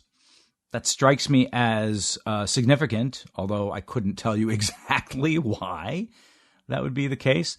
Steve, you love birds, and I don't. So this one I'm going to just rely more on you than the actual science itself. Would you have the fortitude, let's say, to go ahead and pervert one of your stories about birds and make it into the fiction, right? I don't know. Are you more of a purist? Like, it would be like, no, I can't do that to birds because I love birds and everything about them, and it's my hobby and everything. So that one leads me to believe it's also science, which leads me to the last one. Now, the Tiger task system, gosh, did we talk about this on the show as well? We talked about several CRISPR items this year. And this seems familiar, even better than CRISPR. Gosh, so this one is also science. Therefore, all three are science. Very good. I will have to say, therefore, gee whiz, I have to say something. I have to guess. Even better than CRISPR, Tiger TAS. I mean, a new system, why wouldn't it be better than CRISPR? That's the point. Why would they develop something that wouldn't be better? Or just does something differently. I will say the one about plastic bags is the fiction. Okay, Bob. I don't remember too many details about Tiger TAS, but I think I'm going to say that one is science. God, I wish I remember the details. It seems like a lot longer ago, Steve, than 2025, dude. Like that seems like a 2023 memory to me. But then it would be the fiction. Are you sure you talked about it this year, or is that the premise? Did I miss? Am I incorrect about the premise? Just the premise is I blogged about it point? this year. Okay, all right. So I'll say that one is science. The bird one, the bag one makes sense. It makes more sense as it's written, and I think you probably or maybe would not really want to write about it if it were the opposite. Maybe it kind of strikes me that way. And I'm just the neurons in the birds, man. That's just like neurons at that level. Neurons, I think, were one of the things that would be conserved to such a degree that I wouldn't imagine they would be that different. So I'm going to say that one's fiction. Ooh, interesting. Okay, Kara. Oof. So it's funny because I think all of them, I think these are really well written because they're all, I don't know, they all stick out in their own way. Like the one that Bob just went with, right? The birds evolving information carrying neurons in their brain mostly independently from mammals. To me, that's the most holy crap. Like if that's science, that's a big deal, right? And it seems the most counterintuitive to me. But that doesn't mean it's not science.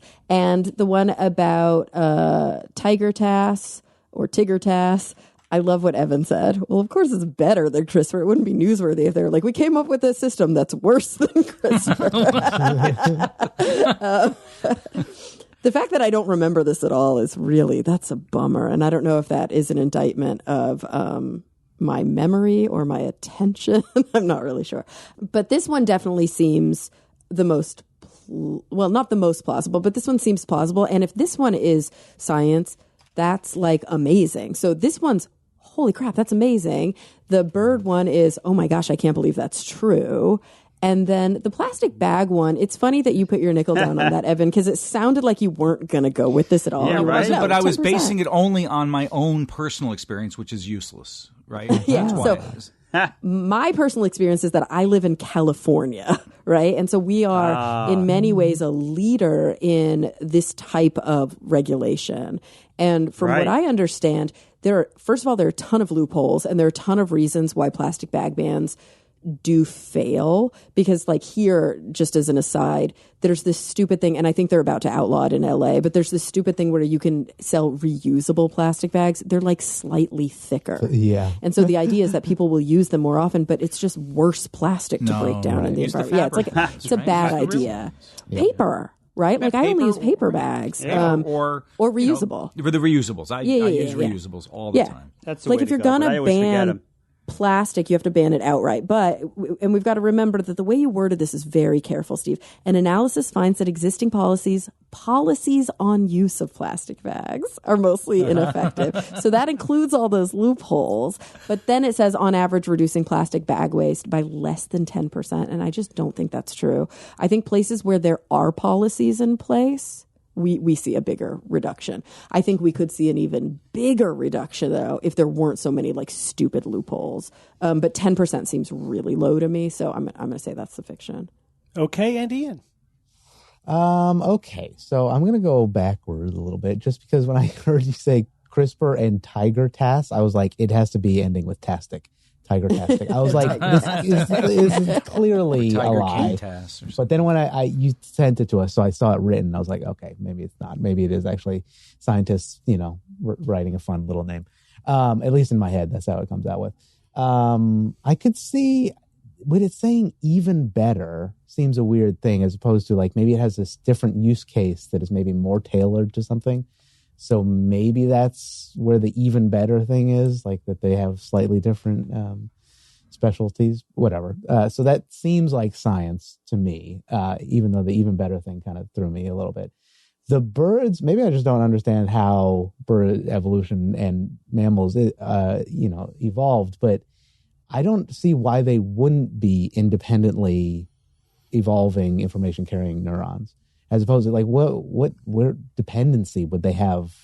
Well, on each other? the other option is that all vertebrates sort of have the same neurons, right? Like, Because we okay. all have a common ancestor. you have a common Right. ancestor. Okay. So did neurons mammals. develop in the common ancestor, or they or independently after the fact? develop in Right. birds and mammals?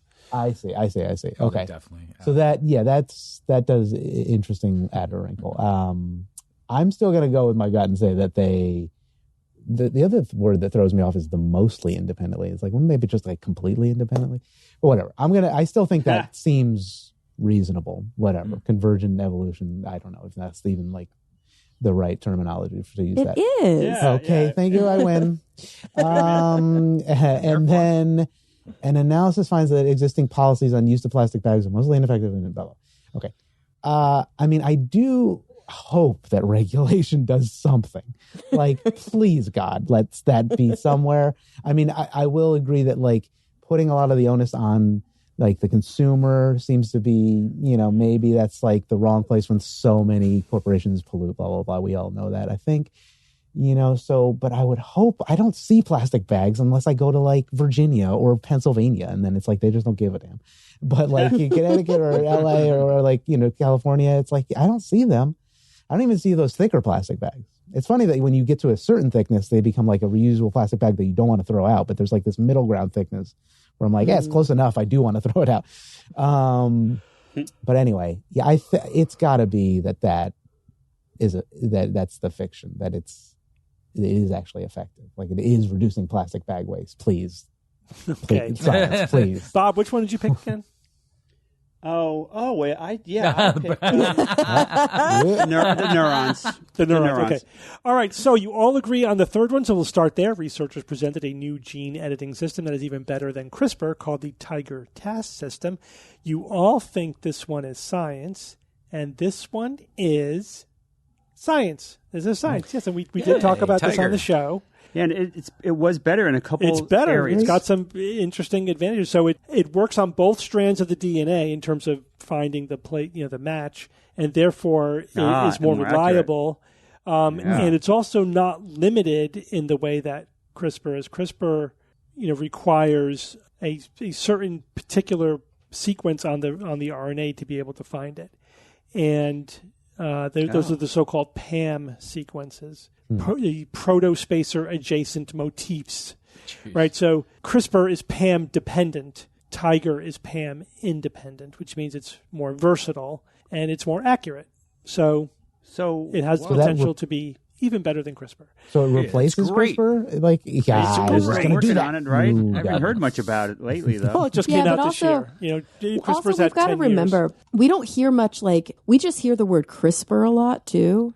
And I think that's become a catch-all. Like a Xerox. we don't often hear Kleenex. CRISPR-Cas9 versus CRISPR-Cas10. Yeah, you're or right. CRISPR, I think people generic just say term. CRISPR. Yeah. When they Right. mean genetic, one of the newer genetic systems. Yeah, that could actually That happen. latest with CRISPR that thing. technology. Yeah. CRISPR thing. So is it like a complete replacement of all things CRISPR, or is it just like No. okay, No, so it wouldn't. It wouldn't completely replace CRISPR because there are things for which CRISPR is fine. Okay. But there might be some specific use cases where the advantages of Tiger would make it worth it. Whatever happened, Steve? I remember we talked about a new system that didn't cut anything. It that's- basically just silenced the Yeah, I genes. remember That's an that. application of CRISPR. Again, that's the CRISPR the attachment to the Yeah. CRISPR. Yeah.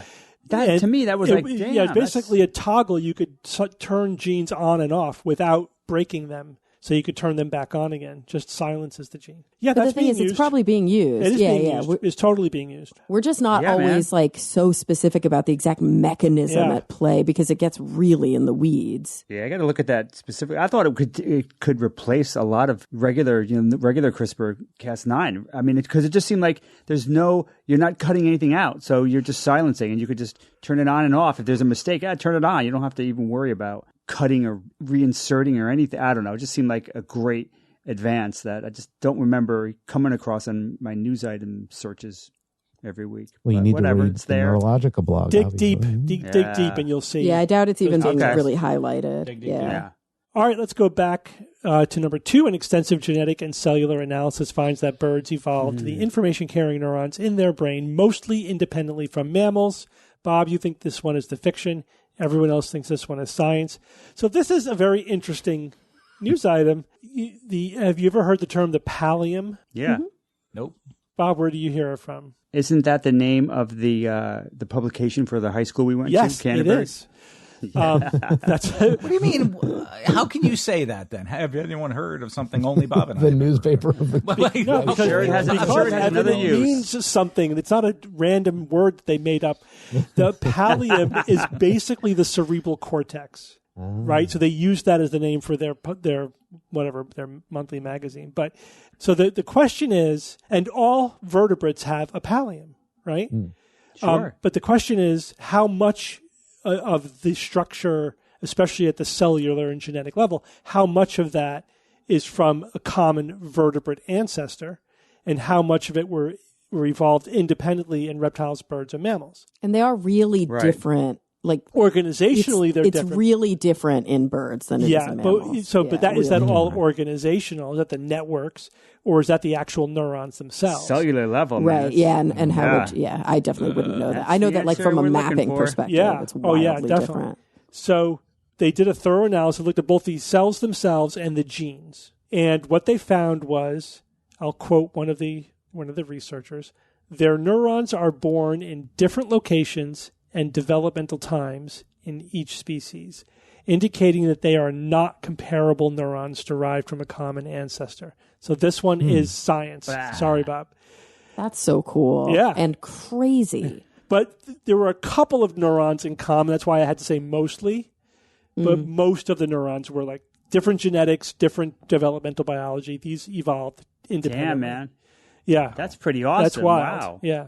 So then, what about other like vertebrates though? Because like it's mammals, birds, like reptiles, amphibians. They have a common neurological ancestor? Well, yeah, but we that- all evolved from fish, right? We're basically all fish. Evolutionarily so then- speaking, we are all fish.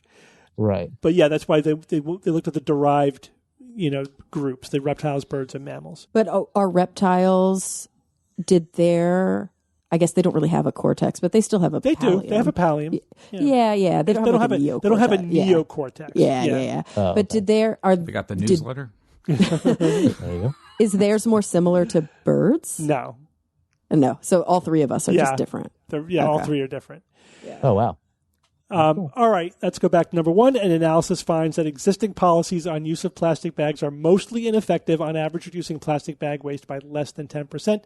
That is, of course, the fiction, because the truth is they're quite effective. So you guys, your wish list came true. They are, so the study that I was writing about compared states with plastic bag policies, just any plastic bag policy, to states without any policy, and they found that the plastic bag waste was reduced by 25 to 47%. So at the high end, cut in half, which is still not good enough, but that's Right. that's Better than significant. zero. That's pretty. That's So they pretty work. good. I To can't some believe extent. there are states with zero policies in Oh, place yeah. on plastic bags. Hey, woke is back. Well, Look. there's some states that only- Bag There's some policies states are that have- woke, Kara. You should know that. Yeah. There's some It's states that coming have back. 500,000 We're people coming in them. So those 500,000 Well, I people, get- it not would be saying it's so an easy for excuse. them to not use plastic True. bags. Yeah, what, But how Rhode about- Island? What are they doing with those bags? There's also there's no Rhode federal regulation. No, of course. Oh. Yeah, This is why it was easy to compare states, because it's all statewide. Well, that's because big plastic Well, bag is all over. You guys heard about the think we're- woke fonts, right?